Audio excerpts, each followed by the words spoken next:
What if the most dangerous thing about Medusa wasn't her gaze, but yours? We tell ourselves we look at this horror to witness the victory of good, but Rubens whispers a darker secret. You are staring because you find a forbidden, electrifying beauty in the total ruin of a living soul. It's not her snakes that petrify us. It's the realization that we are perversely captivated by the very things we claim to despise.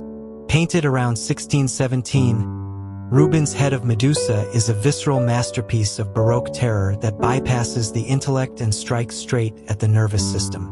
While other artists focused on the hero's glory, Rubens forces us into a claustrophobic encounter with the aftermath.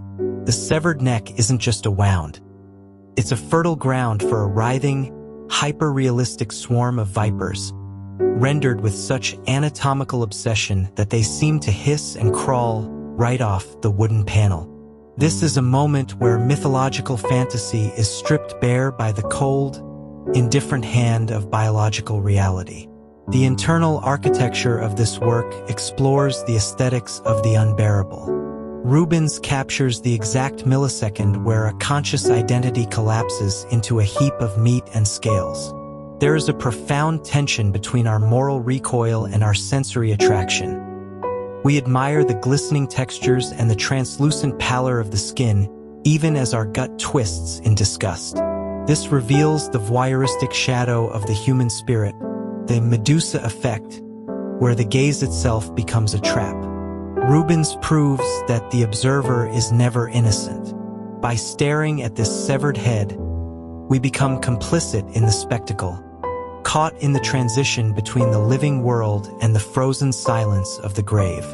If we look deeply into the artwork, we discover that this is a manifesto of the untamable ID.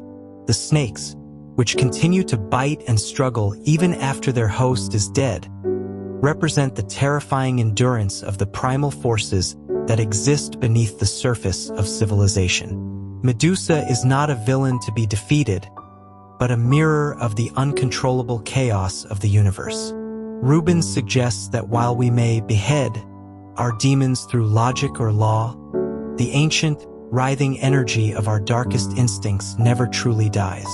It remains awake, forever striking from the shadows of our subconscious, mocking the fragile mask of order we wear to feel safe. Thank you for watching. Please don't forget to subscribe and like.